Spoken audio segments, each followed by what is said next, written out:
5 দফা একটা ডিমান্ড দিয়েছিল চিফ ইলেকশন সেখানে ছিল আমরা 10টা ফেজে নির্বাচন করতে বলেছিলাম, তাহলে আমরা পরিষেবাটা ঠিক মতন দিতে পারতাম।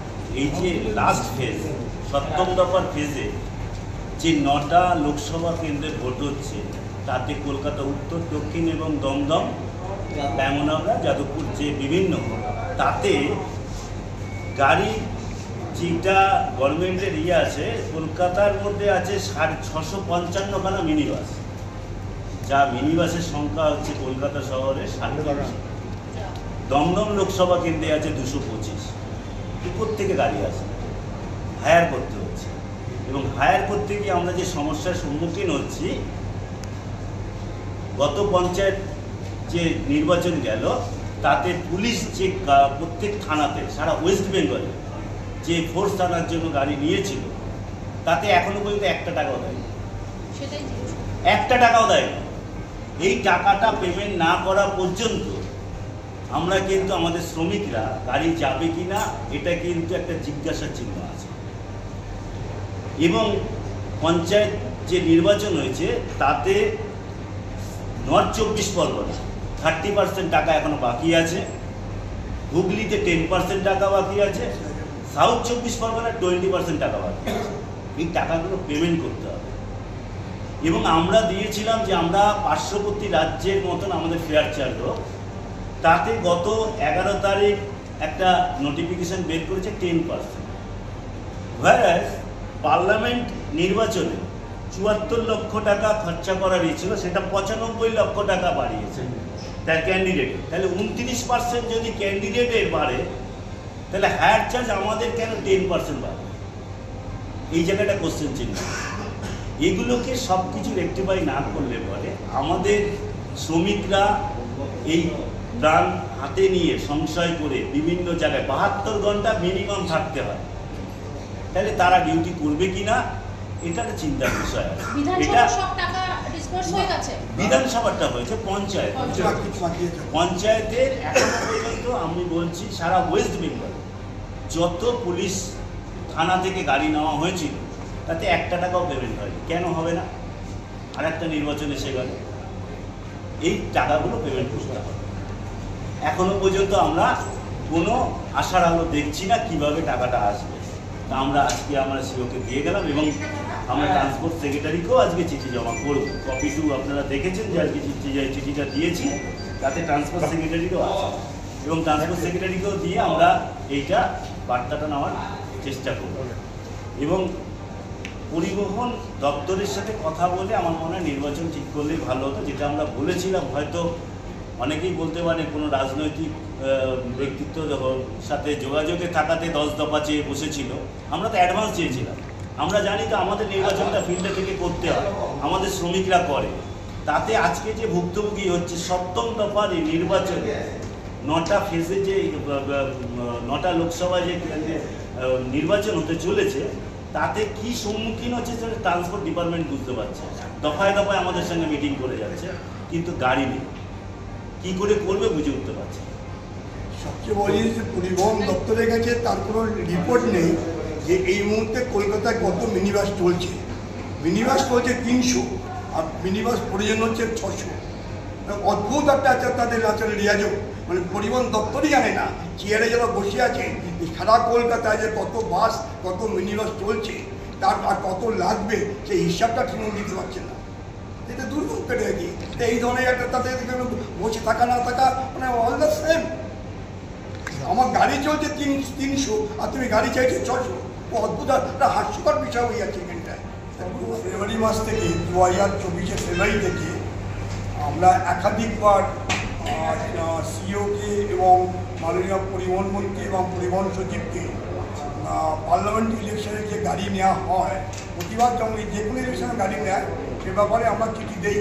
এবার আমরা গত ফেব্রুয়ারি মাস থেকে চিঠি দিয়েছি যে আমাদের যে ফেয়ারটা দেওয়া হয় সেই ফেয়ারটাকে মানে ইনক্রিজ করা হোক। পার্শ্ববর্তী রাজ্যে যে ফেয়ার আছে সেই ফেয়ার থেকে আমরা বঞ্চিত হব, এটা আমাদের দাবি। তা আমরা বলেছিলাম আমাদের ফেয়ার ছিল এর আগে 2300 টাকা করে বাস, 1900 টাকা করে মিনি বাস।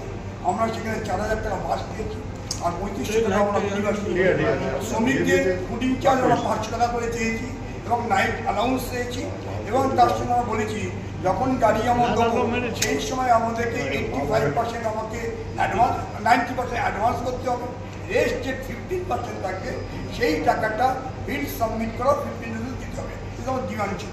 আমরা 3 দফা সিএস ডেপুটি সিএস সাহেব বসেছি, আমরা তাদের সাথে বসার পরে আমরা আবার পরিবহন দপ্তর বসেছি, কিন্তু আমার পরবর্তীকালে নোটিফিকেশন হলো কিছুদিন আগে যে মাত্র 10% আমাদের ক্ষেত্রে ভাড়া বৃদ্ধি হয়েছে। দুর্ভাগ্যজনক। তারপর যে গাড়ির কাগজটা যখন আমাদের নেয়, গাড়ি আমার দিতে বাধ্য, আমরা গাড়ি দেই না বলে তো দিতে হবে, কিন্তু পাশাপাশি যারা গাড়ির চালক, যারা কন্ডাক্টর, তারা কিন্তু 24 ঘন্টা ডিউটি করে এই পয়সা এই কমিশন যেতে চাইছে না। তাই পুনরায় আমরা আজকে আবার সিওকে চিঠি দিয়েছি এবং আমরা পরিবহন মন্ত্রীকে জানাচ্ছি যে ফেয়ারটা ইনক্রিজ করা হোক, পার্শ্ববর্তী রাজ্যের মতন ইনক্রিজ করা হোক এবং শ্রমিকরা 24 ঘন্টা যেখানে ডিউটি করবে, যেখানে শ্রমিক দলীয় সরকার, তাদেরকে ভাবতে হবে যে একটা শ্রমিক তার দৈনিক তার খোরাকি খরচা কত হতে পারে। 170 থেকে 250 রয়েছে, 2300 টাকা থেকে 2590 টাকা হয়েছে, 1900 টাকা থেকে মাত্র 2300 টাকা হয়েছে। এই জায়গায় আমাদের পক্ষে সম্ভব করা হচ্ছে না, তাই আমরা পুনর্বিবেচনা করার জন্য আজ আমরা এখানে বাড়িছি। যেখানে একটা ক্যান্ডিডেটের জন্যে যেখানে যার ছিল 70 লক্ষ টাকা, সেখানে 98 লক্ষ টাকা দেওয়া হচ্ছে, সেক্ষেত্রে বাসের ক্ষেত্রে মাত্র 10% বেড়েছে। কেন এই ধরনের বিচারটা হবে কেন? যারা পরিষেবা দেয়, পুলিশ বহন করবে, যারা ইভিএম মেশিন নিয়ে যাবে তাদের বহন করবে, 24 ঘন্টা আমাদের বিপদ নিয়ে আমাদের শ্রমিকরা ডিউটি করবে, গাড়ি আগুন ধরিয়ে দিয়ে গাড়ি ভাঙচুর করবে, নানা রকম সমস্যা আছে। এত রকম সমস্যার মধ্য দিয়েও আমাদের পরিষেবা দিতে হয়। তা আমরা আবার অনুরোধ করব রাজ্য সরকারের পরিবহন দপ্তরকে এবং সিইওকে যে তারা যেন এই সার্বিক বিষয়টা অনুযায়ী আমরা বলেছি যে রাস্তা থেকে এইভাবে গাড়ি রিকুইজিশন করবে না। তার কারণে দুটো রিকুইজিশন হয়, একটা এসপি রিকুইজিশন হয়, একটা ডিএম রিকুইজিশন হয়। ডিএম রিকুইজিশন হয় ফল হচ্ছে যারা ইভিএম মেশিন যারা পরিচালনা করেন, আর এসপি রিকুইজিশন হয় পুলিশ বহন করার জন্যে। এবং আমাদের দুরকম রিকুইজিশন নয়, একরকম রিকুইজিশন হোক। কত গাড়ি দরকার হবে আমাদের সংগঠনকে বলো, সংগঠনের তরফে যারা আমরা আছি তারা আমরা সেইভাবে সাহায্য করবো। কারণ রাস্তায় প্যাসেঞ্জার যাচ্ছে, পুলিশ গাড়ি গাড়ি দাঁড় করিয়ে রিকুইজিশন তো সমস্যা তৈরি হবে, এটা আমরা বলেছিলাম। কারণ এটা খুব আনএথিক্যালি বিষয় হচ্ছে, এটা যদি পুলিশ করে দুর্ভাগ্য হবে আমাদের কাছে। আচ্ছা, আপনি বলেন পরিবহন মন্ত্রীর সঙ্গে কথা হয়েছে এবং সিওর সঙ্গে আপনার কথা হয়েছে, সেক্ষেত্রে তারা কি বলছেন, তারা কতটা আশ্বাস দিল এই বিষয়ে? আজকে তো আমরা নতুন আজকে কি জমা হচ্ছে, এর আগে অলরেডি নোটিফিকেশান হয়ে গেছে, সেখানে 10% বাড়িয়েছে। যেটা 2300 টাকা ছিল বাসে, এটা 2590 হয়েছে।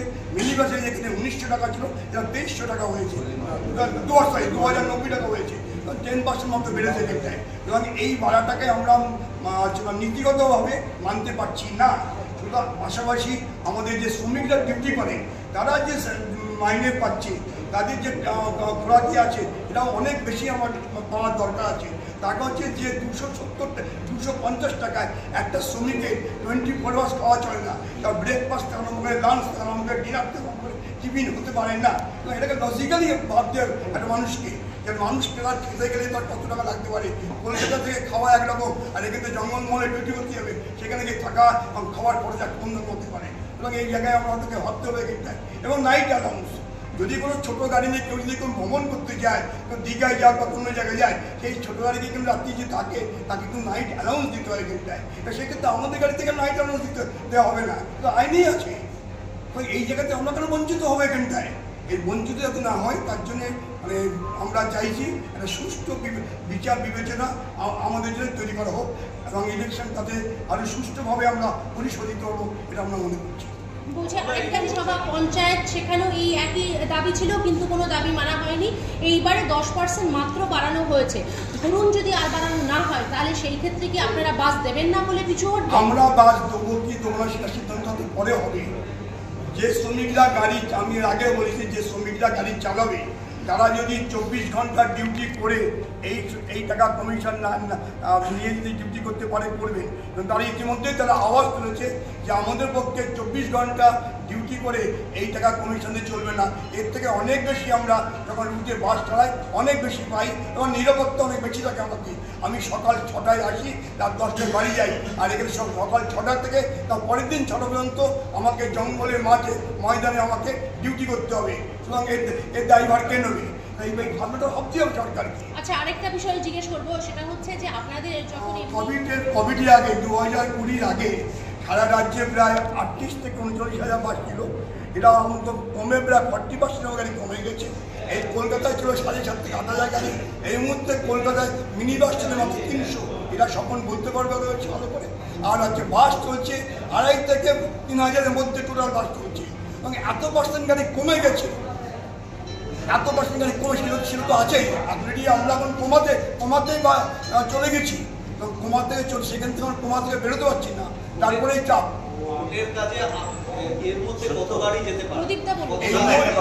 এই মুহূর্তে প্রায় 70% গাড়ি চলে যাবে কন্টিনিউ।